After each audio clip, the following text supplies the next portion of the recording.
Hey everyone, thanks for joining me today. My name is Izzo, and welcome to the first devlog for CodeName AllNight, and welcome to the Neo-Colonies. So before anything, let me tell you what CodeName AllNight is.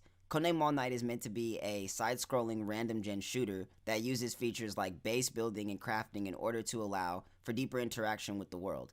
All of that is supposed to come together in order to give the player the choice of whether or not of how to respond to society being broken. Would you rather save society, or would you just rather survive and basically save yourself and worry about yourself? No two games are ever meant to be the same, and the choice is always meant to be yours. So let's get into it. Today's devlog is less about development and more about introducing everyone to the Neo-Colonies. Different terminology I'll use in game and different terminology that I'll be using while developing. And then basically devlog 2 will be all about development and where I'm at in the game right now. So let's get into it. Right here, what we have is the starting area, and when you walk right out, you'll see these crates right here. And crates pretty much are always going to be themed in game. So these brown ones at the bottom are tool crates. This one right here is a material crate, and the green one will be a food crate. So you'll run into a few different types of crates as you continue to explore around. These are just some of the most common ones. The reason why I looted those crates was to grab this axe. The axe is used to destroy any destructible objects in game. So these trees and these stones would be a couple examples of that. And not just these raw materials, but you'll also find some other things in game that that'll be destructible and give you different loot, such as materials and items as well. So destroying the trees over here, I got some wood, and now from here I should get some stone. And they also have a random chance of spawning in these iron rocks right here. Getting these right here will give me raw iron. And raw iron, it'll cook down, oh, a little bit of lag. It'll cook down into cooked iron.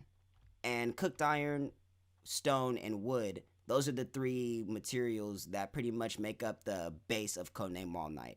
Whether or not you're crafting, dealing with bandits, or interacting with villagers, there's probably materials involved in there in some way, shape, or form. So if I pull up the crafting menu right here by pressing I, it'll pull it up, and then it'll show me 4 different tabs. And the tabs are pretty much, it's just the way that you organize the items. So the tools tab will show you all the tools. Your weapons will have all the different weapons that you can craft. And then housing will have the different types of housing. And misc is actually just all items for right now. I come back over here and then I just click on a random item. It'll show me the item, what I have in the bag. It'll give me a short description of the item. And down here is the formula to the item. And as you see, it takes wood and stone. And the third one, if it takes one, would be iron.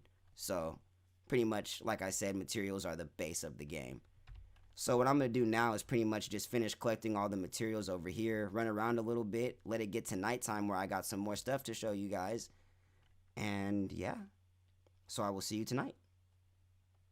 Alright, so here we are right here at dusk time, and actually I was just doing some fishing, but I didn't catch anything, I'm going to be honest with you guys. So right over here, I actually started putting down some torches just to make it easier to see at nighttime. And the first thing I actually want to show you guys or introduce to you guys in real life, or real time, I guess you would say, would be the Bandit faction. So right here we have a Bandit Stronghold, and boom, we got a bandit that just popped out. So I'm about to just go ahead and engage this guy.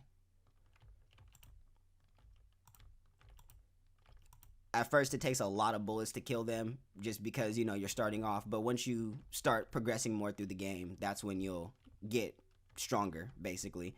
So right here we have the Bandit Stronghold, and the way that you enter all buildings in the game is pressing Q. And then you have the crates right here that you can loot. Remember, these are the material crates. So basically the way that everything ties together in CodeName AllNight is that when you're outside of a building, you'll see this sprite right here, which is the exterior sprite for the building. And then when you come inside, you'll see the interior sprite for the building. And then these 2 health bars will pop up right here. We'll get more into that in just a second, but these actually correlate to the left and right walls. So pretty much I'm just waiting for it to turn all the way to nighttime. And for right now, while I'm waiting, I'm going to tell you guys a little bit about where CodeName AllNight, the title, came from and where the game itself came from. So basically, CodeName AllNight was actually a side project. I had a different project that I was working on, and I had told everybody that I was going to take this project and actually release it. But the thing is that I kind of got bored developing that one, and I had just figured out how to make random generation work in the editor that I was using. The editor that I used to make this game is called ClickTeam Fusion 2.5. So I had just figured it out, and honestly, I was loving all of the gameplay I was doing, the development. Oh, it's nighttime now, by the way. But I was loving everything about it. So instead of it being an all night project where I was staying up all night working on it, it turned into the actual project. And now all night also stands for the fact that you can't sleep in the game and you have to basically work on surviving during the night. There's a lot of different ways to survive. And for right now, I'm only going to stay in this world for a couple more seconds just to show you guys one of the enemy types that are in the game. I'm probably actually just going to run off a little bit. Mind you guys, this game is not optimized at all, mainly because, of course, I'm still working, developing, making it better. So you guys, we might experience some lag while going through here. See if I can find some guys. Oh yeah, when it's nighttime and you have torches equipped, you'll be able to actually see. There he is. So this guy right here, he is called a human nature. And the reason why he's called human nature, well, number one, he looks like the human model. And number two, it's because he's actually a plant-based type human clone. It's all wrapped into the story mode of the game, but I'm not going to really be talking about that much here. For right now, all I'm really doing is introducing you guys to the basics of the game. So I'm just going to continue. Oh, God. Oh, that just happened. All right, that happened. Oh, okay. I didn't expect that to happen. I'm going to be honest. So yeah, I guess the only thing I can do right now is kind of try to run back and get my stuff or get into my crate. But the problem with that would be I don't have any bullets. If I can get to my crate, I can actually make a knife. I actually wasn't even planning to record past this point. I actually wanted to take you guys to a different world, but since that just happened, I'm gonna record it and I'm gonna actually try to get past it. That death screen that you guys seen, that hasn't been redone yet. That's why it looks like that and it looks ugly. But yeah, we're gonna get to that, and I might even record while getting to that at some point, but it won't be for a while. See, it's kind of difficult, especially with the water. Movement's a little bit tougher over here. So yeah, I don't think I'm gonna be able to get back to my stuff. So in that case, I'm going to get to the next world now, and I will see you guys there. And we're back, and this is one of my test games that I've been testing the base building features in, and the last leg in our Neo-Colonies tour. For starters, let me introduce the consoles. Consoles are objects used to interact with and mod items in game. Around me are a few consoles. Each console usually interacts with one item or does one thing. This crate looking one right here is the personal crate. It usually just stores your items. This one right here with the knife on top, that's the melee console. And this one with the gun inside is the gun editor. The gun editor and most consoles like it are generated randomly with the world, while others like the personal crate here are craftable and placeable. Speaking of the gun editor, let me introduce a huge piece of gameplay, and that's the gun. I won't get into the specifics today, but I do want to introduce its name and the way modding works in game. The gun's actual name is Universal Gun, or Unigun for short. It comes from how highly modifiable the gun is. Its mod tree is the largest out of all moddable items in game. A mod tree is the term used to describe all possible mod variations of an item. For example, the Unigun's mod tree consists of 3 different branches. It consists of barrel mods, which change the gun's look and the way the gun fires, bullet mods, which changes the way the bullets act, and clip mods, which changes the capacity or increases the amount of ammo you can hold. So for right now, what I'm actually going to do is I'm going to mod the barrel of the gun. I'm going to use the assault barrel, which turns it into an assault gun. And the reason why I'm going to do that is because in all games that I play, all shooters that I play, I usually use guns that have higher fire rates. So the assault barrel is my basic go-to, even in this game. So next up, what I want to show you guys, where I'm going to take you guys, is to my base. And bases in the Neo-Colonies are called setups. And setups are a cluster of traps and buildings that are basically used to protect the player from dangers. You can think of it like an alternate way of combat. Basically, it's nighttime. I don't want to use all my ammo because I might go exploring in the day. Let me go ahead and just sit behind my traps. So right here, we're at the start of my base, or setup, sorry. And right here, what we have are torches. So the torches don't do much right now, but at nighttime they do light the night, and that's very important because it gets very dark. So right here what we have is a planter box, and inside the planter box we have some plantable trees. So these plantable trees just drop wood. Just like that. That one's not ready. Oh, just watched it grow. The miracle of life, guys. Alright. So I'm not going to get too much into the traps today, but I will introduce the names of them and what they look like. So this right here is the spike trap, and all traps are upgradable in the game. So this right here is actually a tier 2 spike trap. We got some more trees over here. And this building right here, it's a unique type building in the game only because it's not randomly generated like almost all of the other buildings in the game. This one right here is a player place building. It's called the house cube.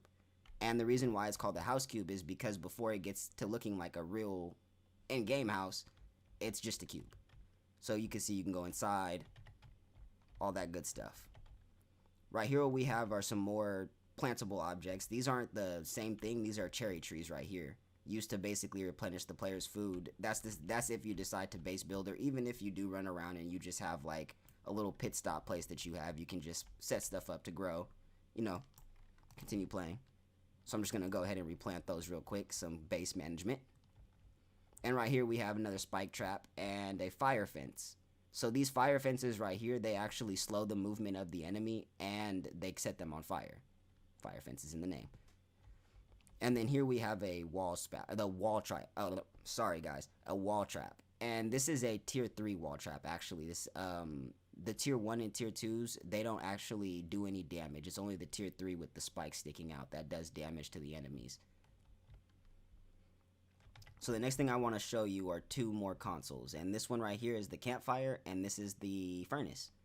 So let me go ahead and equip my upgrade tool. So right here with the upgrade tool equipped, what I can do is I can actually mod the furnace.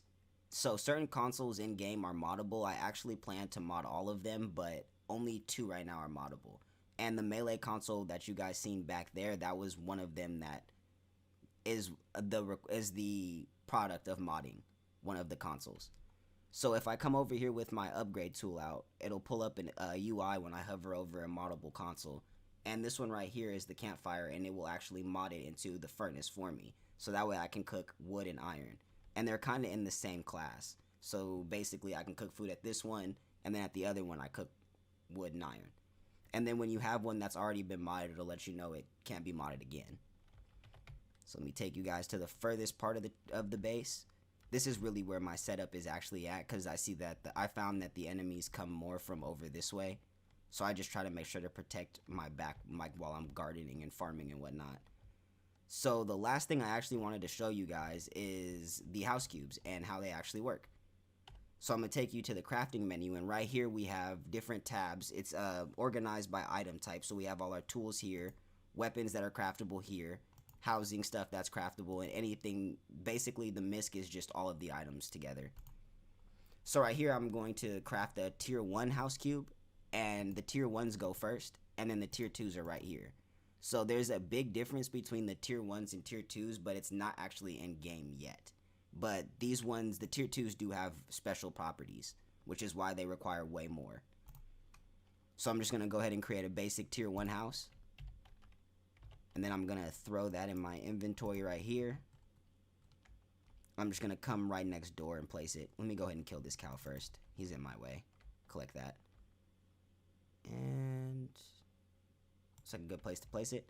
So, like I said, it starts off as a cube, and the way that you deploy it into a full house is you just go ahead and left click it. And we have a new home. And the last thing I want to show you guys is that these houses are upgradable. Let me come over here real quick. If you come to a normal randomly generated house, these houses, you can't upgrade them. You try to hover over them with the upgrade tool equipped, you can't do it. You can repair them, but no upgrades. But if I come over to one of my player placed houses over here and I try to hover over a wall, it'll let me know that I can upgrade it. The reason behind this is basically it gives you guys more of a reason to want to get to the player houses. So I'm going to come over here into my personal crate and actually grab out some stone real quick and show you guys what the stone version of this house looks like. I think it said 15. Okay, so now to upgrade the walls, it's basically the same thing to use the item. Just right click and it upgrades it.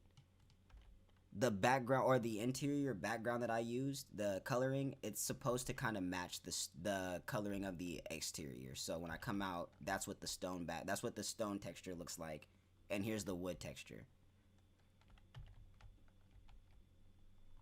Alright guys, so that covers all of the terms and some of the gameplay that I wanted to go over with you guys in the first devlog. Let me know what you guys think, and let me know what you guys want to see in the future. Are you guys excited for our journey to finish development? I definitely know I am. Well, that's it. Thank you guys for joining me today, and welcome to the Neo-Colonies.